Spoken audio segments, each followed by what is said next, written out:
I had an really interesting discussion once when I was a bit younger. A man who came to our village, our community, our home, Ahousaht, it's called, in the Ahousaht Nation. And he was a Baptist minister, fully ordained, coming to share his services and the teachings at our church we had built there for the Protestant church. And we had a really interesting conversation that I want to share with you. Hold on a sec. He remarked to me one day when we're having coffee at his place. He had a little trailer, and it was not what I expected to hear from someone who's in the ways of the Bible, and ways of God, and the whole of the religion that he brought to share with us. And what he said to me was, he says, Roman, I am really envious of your people, and I don't say that lightly. I don't know what you mean. He says, well, I've been trained to be a minister and spent a full life learning the ways and the teachings of our Bible and learning the ways and teachings of our church. And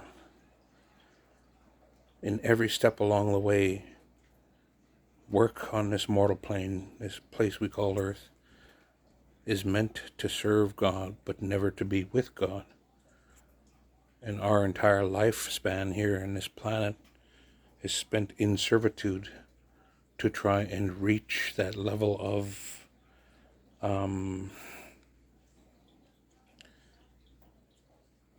to be able to meet with God after our demise, after our end here. And I never thought of it that way until he mentioned it, that most of the faiths, most of the churches tend to teach the same vein of thought, which is we're on earth by ourselves and God is up there, out there. Yes, we have angels, and yes, we have miracles. We have a lot of things. He said to me next, he said, but your people, the way you live your life and the way you practice your faith and your spirituality is, God is right here. Your Creator is right here. He's right there in that tree. He's right there in the little birds in that tree.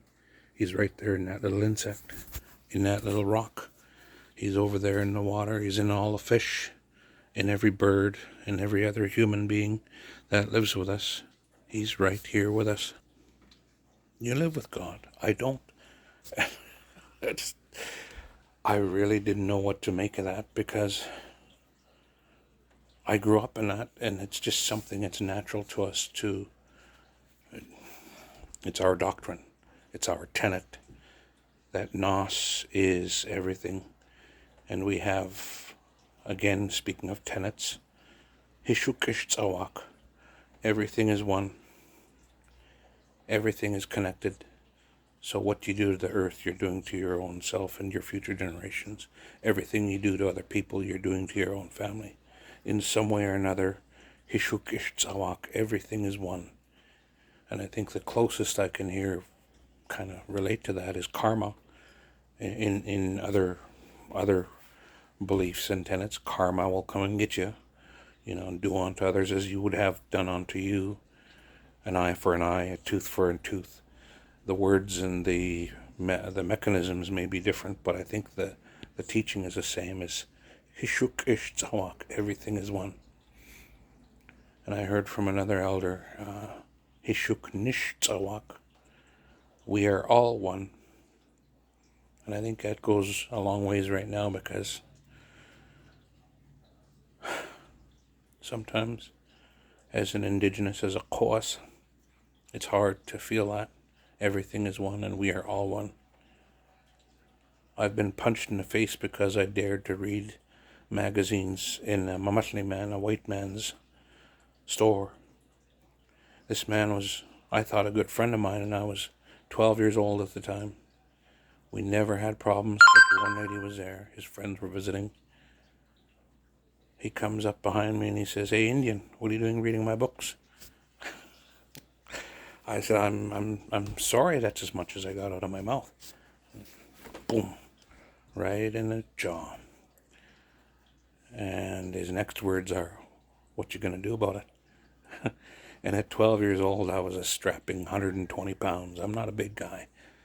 120 pounds, and there was him. He wasn't a big man, but he definitely had big friends, and there were four of them. Him and three friends standing here, and the other three guys are just looking at me, chuckling. They're kind of enjoying the little show. And I'd never felt so different from someone else than I did at that moment. "What you gonna do about it, boy?" So I turned and I walked out of the store. And it's not nearly as bad as some of the things I've heard of my uncles, my aunts, my grandparents have to go through to suffer the indignities, the atrocities, all the way up to the murders. But I still want to believe Hishuknitzawak, everything is one. Because I still see people who don't subscribe to that, people who want to learn and understand from someone who is not like them, people who truly believe diversity is a strength and not any sort of lame weakness or something that needs to be forced on us, a communist manifesto. And anyway, to get back to my story is maybe we'd all do better if we felt like we lived with God amongst us, because God's love would be amongst us, the Creator, Nas, Allah, Vishnu. I can't think of all the names that are applied to various religions, gods, but maybe if we weren't so full of ourselves, we could be full of things that are good. That's all I'm getting at. Maybe if we believed God was really here with us, we'd want to live right by God.